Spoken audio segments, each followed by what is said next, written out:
matin sur les ondes du 99.7, 8h11 minutes. On s'installe et on parle finance aujourd'hui avec un gros terme, un terme à 150 000 qu'Éric va nous expliquer dans quelques instants. Aujourd'hui, on parle de cristallisation. Oui, il y a le mot cristallisation, mais il y en a beaucoup qui vont dire aussi la revalorisation. Aussi appelé revalorisation. Ouais, ça OK, dépend, parfait. Cristalliser, en tout cas. C'est quoi cristalliser ses gains? Bon matin, en passant. Oui, bon matin, bon matin. Hein. C'est un beau mot, hein? J'étais prêt à matin, là. Je voulais en parler. Parfait. C'est quoi ça exactement? Puis ça touche qui? La cristallisation, là, il y a une clientèle qui est quand même, on le sait, là, on a une clientèle de boomers, beaucoup. Les boomers, il y en a beaucoup qui vont s'en aller vers la retraite. Là, tout le monde le dit. Ouais, mais les boomers, hein, ils ont des gros capitaux, ils ont ramassé, ils ont tout eu, ils ont eu l'argent, ils ont eu les subventions. On entend souvent ça. Mais c'est vrai que ces gens-là ont quand même certains capitaux, puis tout. Mais il va se passer quoi de ces capitaux-là quand ces gens-là vont décéder? Logiquement, ça va aller aux successions de ces boomers-là. Ça va l'OX. Les parents, exactement. Alors ça va aller à nous autres. Ça va finir par redescendre par en bas. Faites attention, c'est ça. Ils ont tout eu. Puis moi, je regarde mes enfants, je dis, ils ont tout eu aussi. Là. Ils ont tout avant qu'on le demande, des fois, on dirait.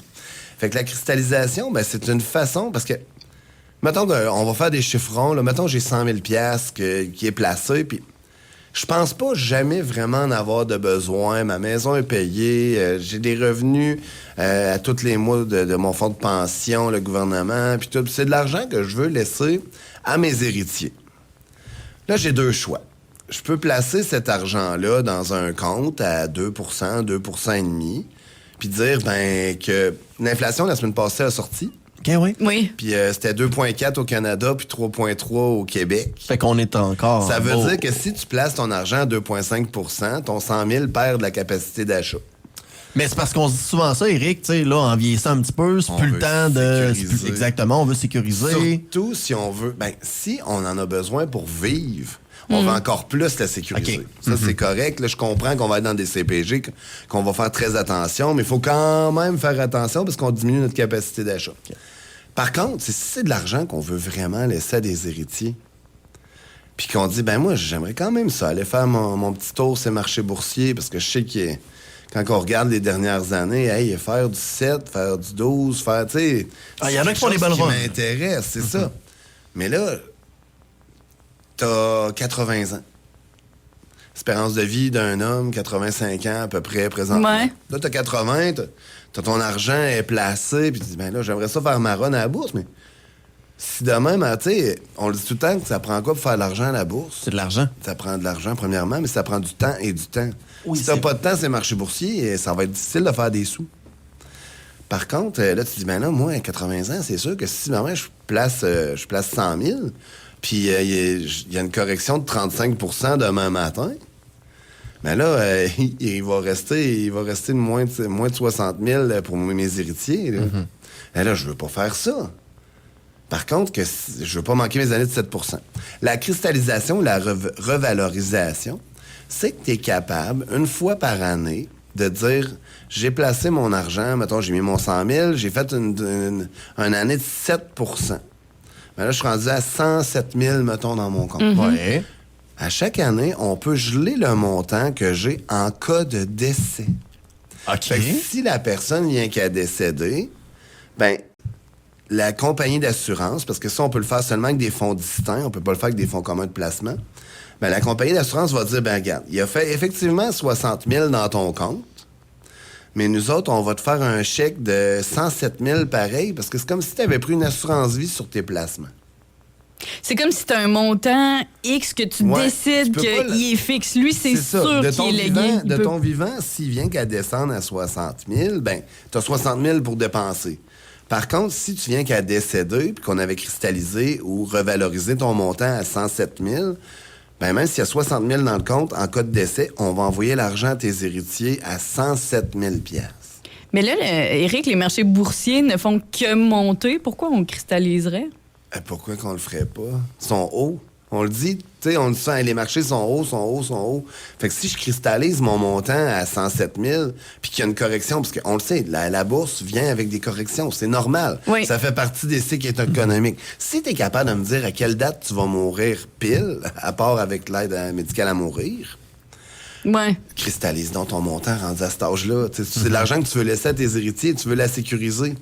Fait que tu es capable de placer quand même ton argent sur les marchés, faire du rendement avec le marché, mais te dire que s'il arrive un décès de même, ben, tu vas être capable... Tu veux pas déshériter tes enfants ou ta succession à cause d'une drop des marchés, mais au contraire, tu veux en laisser plus en faisant plus de rendement.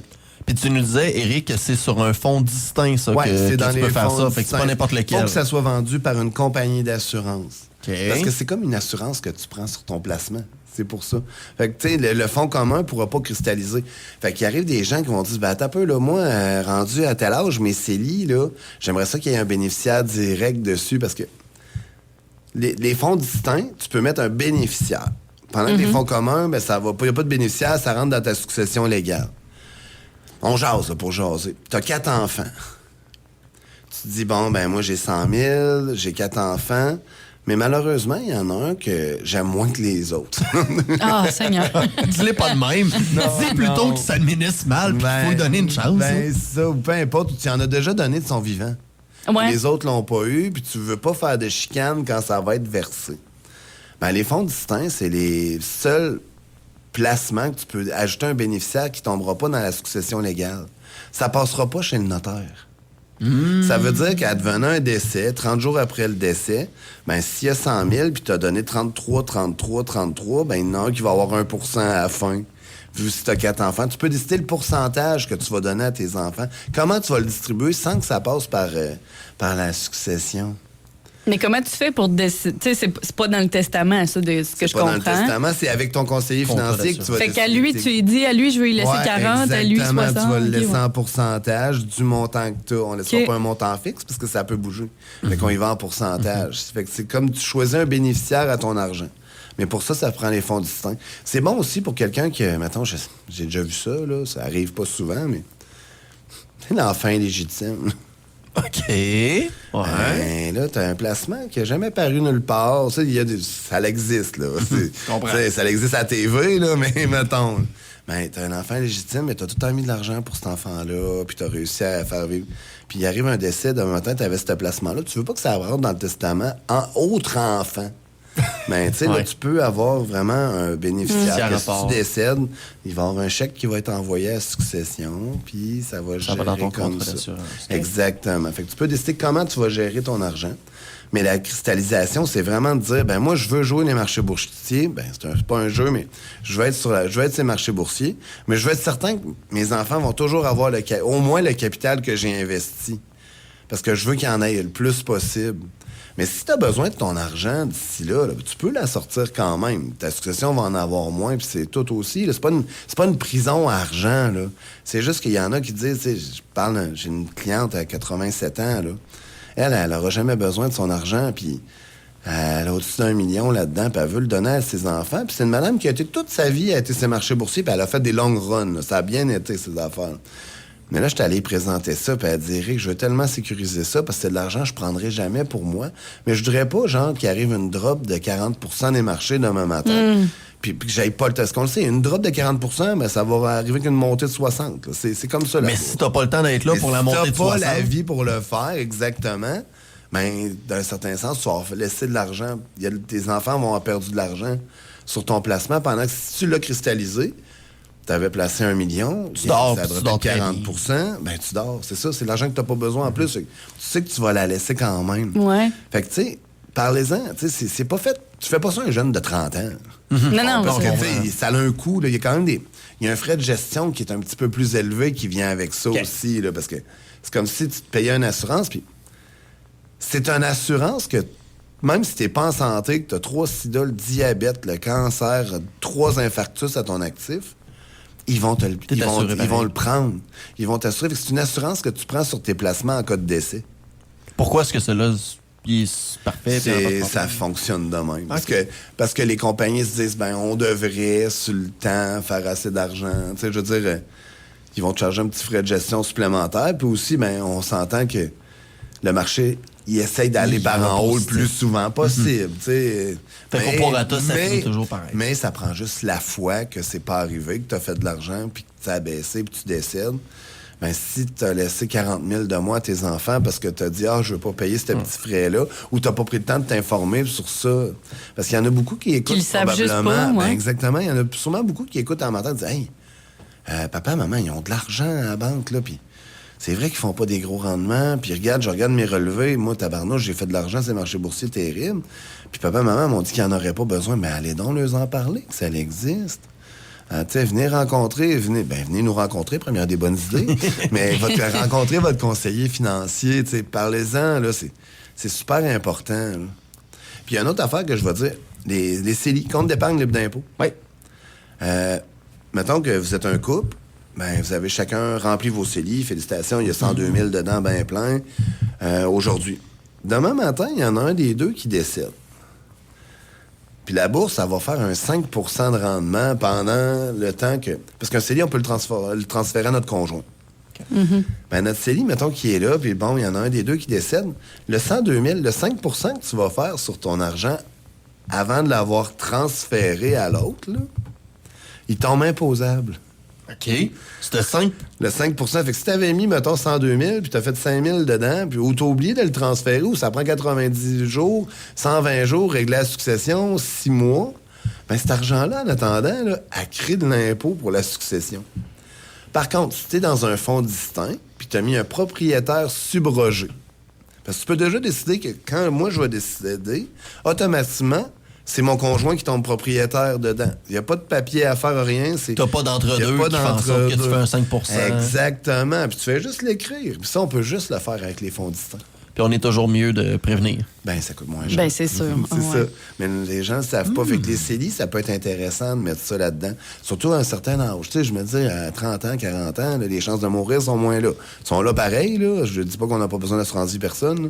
Mais je veux dire, quand t'es rendu 60, 65, 70, on le sait. Là, tu le sais que ça va s'en venir. Il y a part du monde dans ces âges-là. Il y en a qui vivent jusqu'à 100 ans aussi. Tu sais, c'est le savoir. Tandis que j'aurais pas de travail. Je savais quand est-ce que... Non, mais savoir quand est-ce que le monde va mourir, on n'aurait pas de travail. Non, puis ça fait aussi que la cristallisation, c'est là que c'est bon, parce qu'on le sait pas quand on va mourir. Exactement. Fait que si la semaine avant, la bourse crache, on sait jamais d'une semaine à l'autre quand est-ce qu'il va y avoir une crise financière, qu'est-ce qui va arriver, que les marchés vont pogner en panique, puis ils vont se mettre à descendre, puis on sait pas pourquoi. On se dit, OK, il y a peut-être une guerre là, mais là, c'est parti par en bas. Puis là, le monde, ils prennent le B. Là, tu vois ça descendre. Puis là, tu penses à tes enfants, tes petits-enfants. Ben, ils vont en avoir moins. Puis, tu sais, il y a aussi la façon d'en donner aux petits-enfants. Parce que, tu sais, vous pouvez mettre vos petits-enfants comme bénéficiaires aussi. Dire, regarde, je l'enverrai pas à Paul, parce que Paul, il en a assez eu de son vivant, mais je veux le donner, mettons, à mes petits-enfants. Ben, tu peux les mettre en bénéficiaires, puis c'est eux autres qui vont en hériter aussi. Là. Il y a tout ça à regarder. Là.